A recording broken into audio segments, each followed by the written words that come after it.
Olá, boa noite, tudo bom?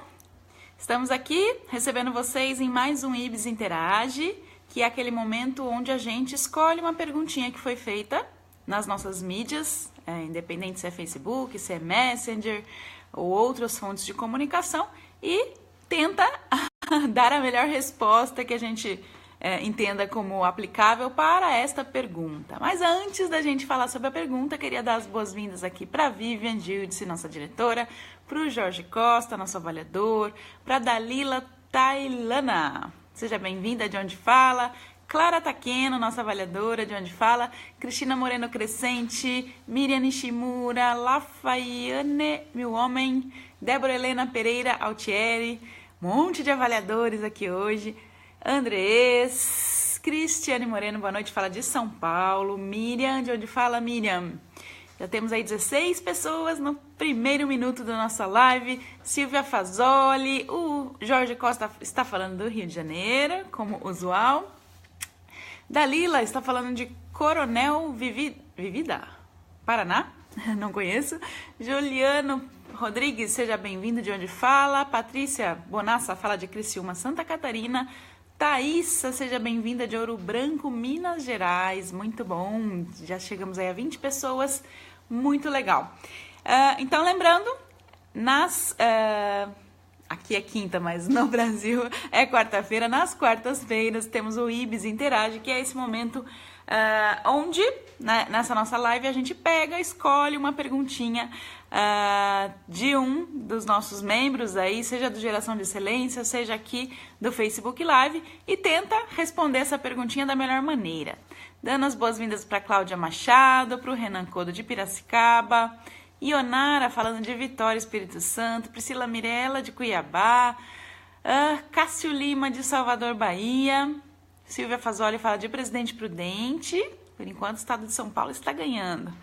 Thaísa tá chamando a Luciana Souza, marcando os amigos aí.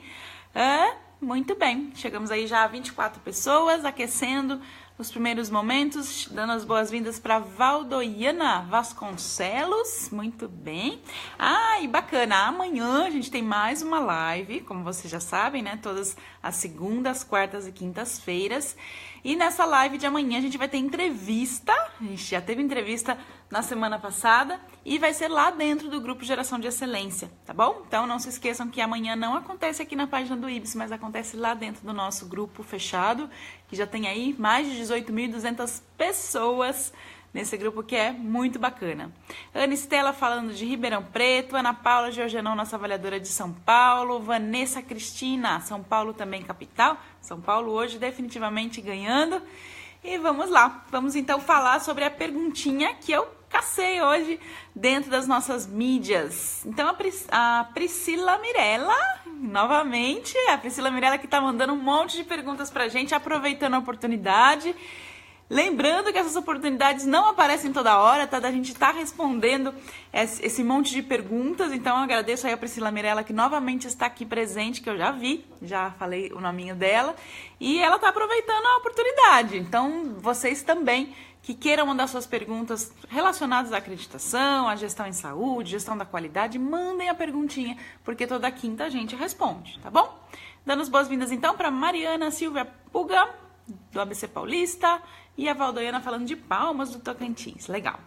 A pergunta da Priscila Mirella é a seguinte: sabemos das dificuldades das instituições reconhecerem a importância da gestão da qualidade e dos processos. Então, essa dificuldade é algo que todo mundo passa nas suas organizações.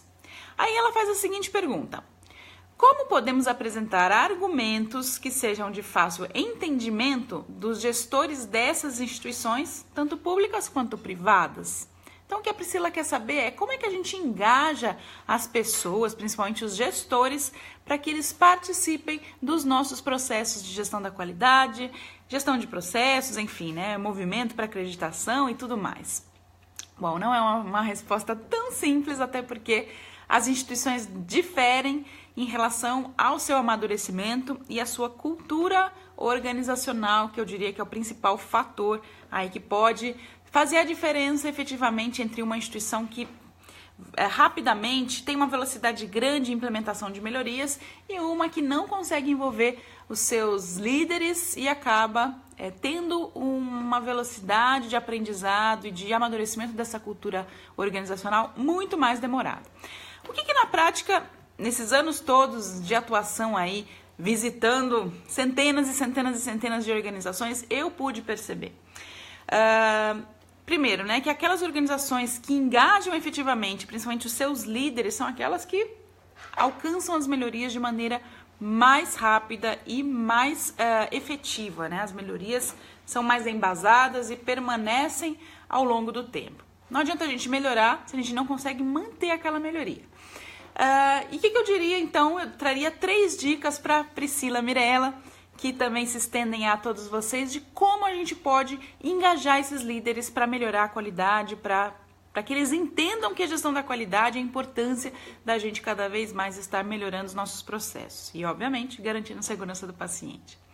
Trouxe aqui, então, 3 dicas para vocês, a gente vai conversar sobre as 3, se vocês tiverem dúvidas sobre o que eu estou falando, eu também vou abordar, e a Clara Taqueno também está colocando aqui a importância da prática padrão ouro número 7, que foi aquela construída no evento, no primeiro encontro da geração de excelência, o ano passado em julho, onde juntos, a mais de 200 e tantas mãos, quase 300 mãos, nós elaboramos uma prática padrão ouro sobre engajamento de colaboradores e engajamento do corpo clínico, tá? Eu diria que para a gente engajar líderes, gestores, tá? Pontualmente, que é a perguntinha da Priscila Mirella, 3 pontos são muitíssimo importantes. O primeiro, mostrar para esses gestores e esses líderes o que é a melhoria, o que está melhorando na nossa organização. O que eu percebo na prática? Que as pessoas, né, do núcleo de segurança do paciente ou da gestão da qualidade em geral, elas se mantêm ali muito fechadinhas naquele núcleo, naquele escritório da qualidade, seja lá qual é o nome desse setor ou desse núcleo. Às vezes ele não é um setor físico, mas ele é um grupo de pessoas, né? O que eu percebo é que eles ficam muito unidos ali naquele núcleo e não transpassam as barreiras para contar para as pessoas e principalmente para os líderes o que é que está melhorando na organização. Poucas organizações hoje se preocupam com esse tipo de comunicação. Por exemplo, liberar mensalmente um boletim explicando o que melhorou, quais foram os programas implementados em relação à qualidade e segurança, ao longo dos meses, o que melhoramos em relação às quedas que vinham acontecendo no ambiente do meu hospital, que era um problema anteriormente e agora está um pouco mais sólido, né? Um pouco mais resolvido. E a questão dos erros de medicação, melhoramos ou não melhoramos? Não, pioramos. Se pioramos, será que a gente está melhorando notificação? Que é uma possibilidade, né? As pessoas estão mais abertas a notificarem os problemas? Ou será que efetivamente a gente está tendo piora? Sim, os nossos processos estão mais frágeis e a gente efetivamente precisa ter um olhar para aquilo que está acontecendo. Então, contar para essas pessoas o que está melhorando ou o que está piorando é, primeiramente, eu diria que o mandatório, né? A gente não se comunica bem, isso é fato, e a gente precisa se comunicar melhor com os líderes. E aí criar estratégias. Vai ser boletim, vai ser um boletim impresso, vai ser um boletim digital, a gente vai colocar isso nos murais, colocar isso lá no refeitório, fazer uma reunião mensal com os principais líderes e discutir o que melhorou e o que piorou em relação à qualidade e em relação à segurança. Então, eu acho que a primeira coisa é a gente melhorar essa comunicação. Priscila, resumindo aqui a minha frase, comunicação efetiva é o pontapé inicial. A gente precisa contar para as pessoas para que serve a gestão da qualidade, para que serve o núcleo de segurança do paciente, que não param de trabalhar, a gente sabe disso, eles estão o tempo todo ali se mexendo, criando estratégias, criando programas, mas muitas vezes ficam sem essa comunicação, tá bom? Segunda dica que eu dou em relação à comunicação e engajamento desses líderes. Envolva esses líderes na gestão da qualidade. Agora eu não estou falando só de comunicação, eu estou falando de envolver mesmo. Então, o que a gente vê na prática é, em geral, essa gestão da qualidade, seja de um hospital, de uma clínica, de um laboratório, ela tem ali umas pessoas que têm as suas responsabilidades, como o gestor da qualidade, o analista, o coordenador, o profissional administrativo que ajuda lá nos procedimentos operacionais. Tem ali aquele núcleo de pessoas que desenvolve cada uma das atividades. O núcleo de segurança do paciente é a mesma coisa, né? Em geral, a gente tem ali um médico, um enfermeiro, farmacêutico, um núcleo de poucas pessoas também tentando resolver aqueles problemas. Minha dica é, que tal envolver pessoas que não são membros efetivos, membros com aquela função formal, né, para aquela atividade, mas que participem das discussões e efetivamente ajudem a implementar essas práticas. Vou dar um exemplo. Supondo que a gente está tendo muito problema relacionado a fragilidades gerais no setor de radiologia e imagem, né? A gente teve problemas aí relacionados a reações adversas que não foram notificadas e foram graves, a gente teve problema de identificação das imagens, a gente teve problemas relacionados a questões de manutenção séria dos equipamentos radiológicos ou controles de qualidade. Que tal chamar esse líder, né, esse membro dessa gestão da radiologia para fazer parte da gestão da qualidade? Pode ser que seja algo meio doido, né, chamar membros que são de outros processos, mas a gente não está falando dele trabalhar ali 8 horas por dia. A gente está falando de repente, ele participar um pouco mais daquilo que é a gestão da qualidade, ele entender melhor esse processo, né, o que a gente chama de job rotation, por exemplo, né, a pessoa se desloca para um outro processo, aprende como aquilo funciona e tenta transpassar aqueles conceitos para o seu próprio processo. Tá? Então, não só nessa forma de job rotation, que é aprender e levar essas estratégias, mas muitas vezes ter membros que a gente chama de ad hoc, né? Membros que são consultivos, então a gente chama esses membros sempre que precisa, uma vez por mês, 2 vezes por mês, onde esses membros ajudam a discutir essas melhorias, a discutir as novas abordagens da gestão da qualidade. Tá? Então, alguns hospitais já fazem isso no Brasil, eu conheço vários que fazem, e isso dá muito certo, a gente consegue envolver principalmente aqueles líderes que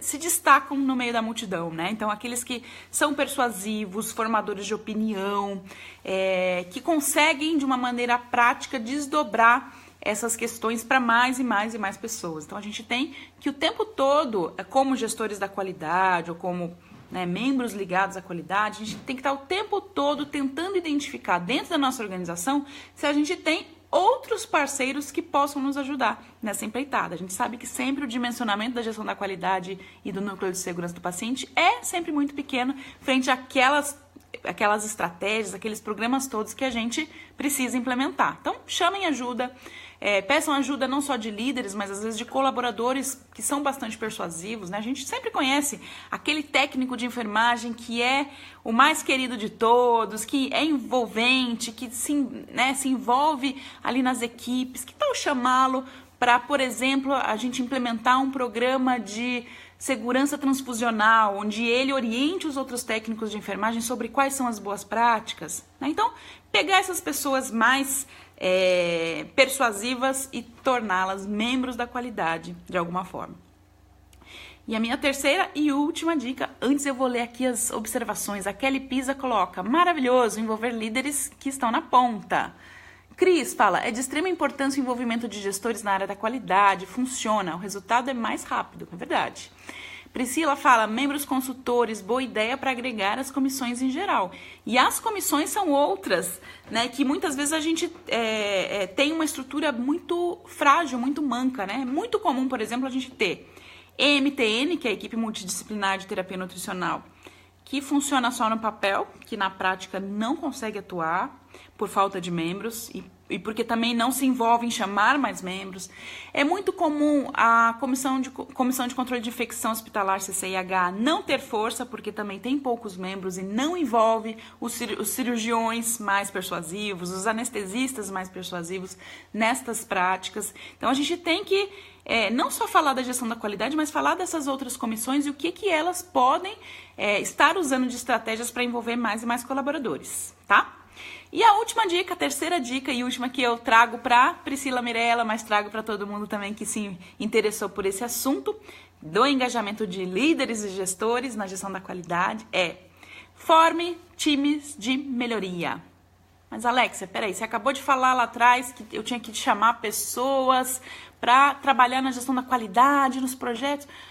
Isso é uma coisa, tá? Formar times de melhoria significa que eu tenho mini núcleos de gestão da qualidade espalhados pela minha instituição como um todo. Eu não estou falando do gestor da qualidade, da gestão da qualidade, estou falando que eu transpassei os muros. Eu criei vários pequenos núcleos de qualidade, de segurança, focados naquilo que eu sou frágil. Vamos chegar ao que eu quero dizer. Supondo que eu sou um hospital cirúrgico, tá? Quais são os meus problemas hoje? Bom, os meus problemas hoje são adesão a antibiótico profilaxia cirúrgica, isso é clássico, né? A gente tem problemas de adesão a esse protocolo na maioria das instituições. Eu tenho um problema sério de fazer o protocolo de cirurgia segura rodar em 3 especialidades específicas, na ortopedia, na cirurgia geral e na gineco, faz de conta. E tenho um terceiro problema que é o meu fluxo de OPME. Eu vivo tendo problemas de estar com o paciente aberto e perceber que o material não chegou, e perceber que eu tenho que correr no outro hospital e emprestar, aquelas coisas neuróticas que a gente sabe que acontecem em alguns hospitais. Então, supondo que esses são meus 3 principais problemas, eu tenho recebido notificações, eu tenho observado que isso continua, apesar da gente tentar melhorar e nada acontece de diferente. Forme times. Então, supondo que eu estou falando de antibiótico profilaxia cirúrgica, que tal formar um time sobre esse tema, trazendo ali anestesistas, membros dessas especialidades médicas que eu falei, e um membro da qualidade, ou um membro que seja um líder nato, que possa ser o líder desse time, onde eles vão se reunir, às vezes ali, 1, 2 vezes por mês, para discutir como anda esse projeto de melhoria na antibiótico profilaxia cirúrgica. E tem uma meta, né? Então, esse time tem a meta de aumentar a adesão à profilaxia cirúrgica, que hoje é de 40%, eles têm a meta de aumentar para 80% em um ano.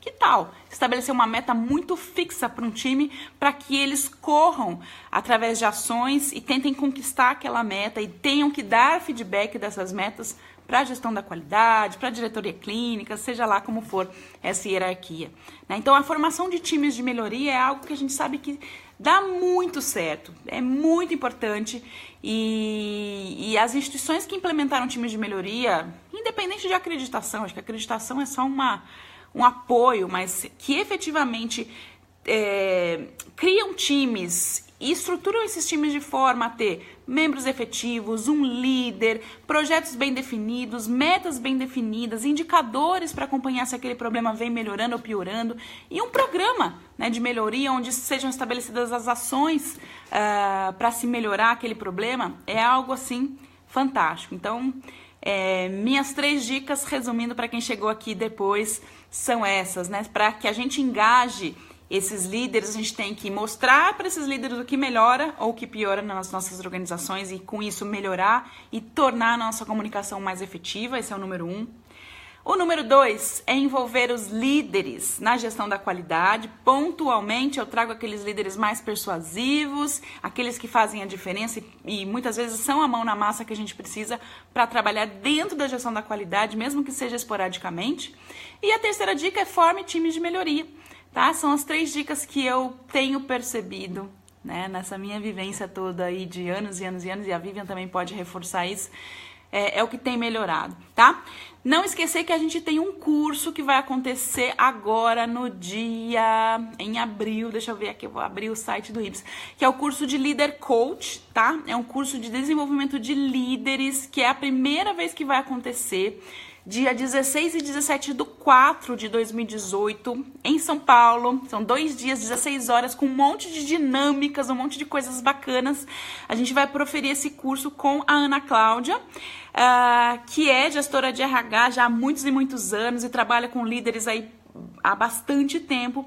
Ela vai tentar, né, envolver todos esses líderes, que a maioria deles são da enfermagem, ou temos líderes também de outras especialidades inscritos, mas fazê-los perceber a importância da gestão de pessoas nesse contexto e como que eles transformam essa liderança para que eles engajem mais os seus colaboradores, para que eles consigam melhorias efetivas no seu dia a dia aí, na saúde. Então é um curso aí inédito, que está tendo bastante procura. Então, se vocês se interessarem, dia 16 e 17 de abril, tá perto, faltando aí praticamente menos de um mês, vai ser em São Paulo e é muito, muito bacana. Recomendo assim, com 1000 estrelas, tá bom?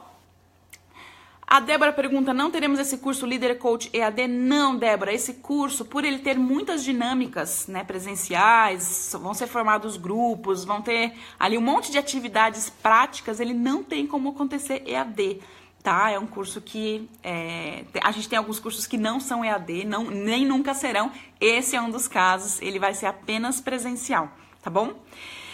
É isso, o que mais aqui? A Vivian englobou as 3 dicas aqui num resuminho sobre a comunicação, envolvimento dos profissionais e a formação de times.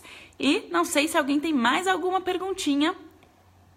O Jorge colocando trabalho de formiguinhas que dá resultado. Muito, muito bem.